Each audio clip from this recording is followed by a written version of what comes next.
Machine learning is a bit like cooking a nice meal. Before you can enjoy the food, you need to pick your ingredients carefully and you need to prepare them with love. In data science and machine learning, it means that you need to prepare your data carefully. So let's talk about data preparation.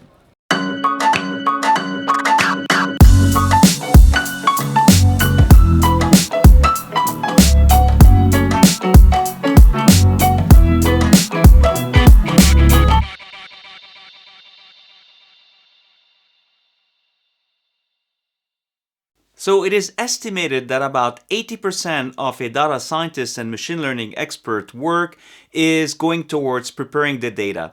And that's because preparation of your data is so important for the success of your machine learning algorithm. So let's review what the life cycle of data is and how a complete machine learning project is designed. So if we look at the different steps in a machine learning project, we start with sourcing and preparing your data. Then the next step is to code your model. So that's once you have the data, you want to code the model. It's followed by training and evaluating your model and also fine-tuning your model. So that's really the machine learning part of the project. Then you deploy your trained model. It's never an end to itself, a model. A model, you want to use it to predict something about your data. And following deployment and training of your model, you get prediction from your model. And that's really the whole purpose, is to get prediction from your machine learning model. But that doesn't really necessarily mean it's the end of your work, because after this you have to monitor the prediction, and if you see that the predictions are getting worse or if the predictions are not very good, then you essentially need to manage your model and create new versions. But at the very base of this process is really sourcing and preparing your data, and that's what we're going to focus on today. So what are the steps of data preparation? Let's have a look. So the very first step is always data collection. Collecting your data is a very important step, and that also means choosing your data carefully. But after data collection comes dealing with nonce or not a number values. So what are nonce? Well, in most data, you will have missing values or values that are not formatted correctly.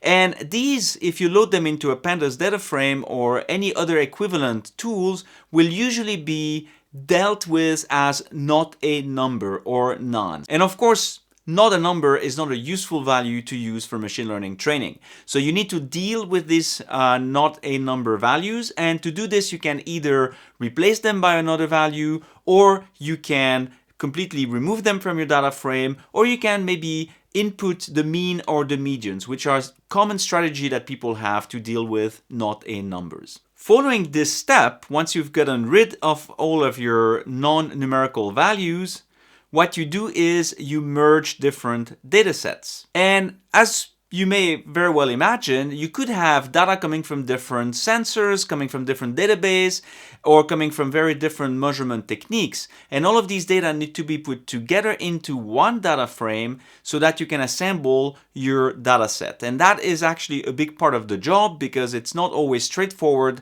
how to assemble these different data sets. And that's where your pandas skills come into play. Following the merging of the data comes a very important step: splitting your dataset. What is splitting the dataset?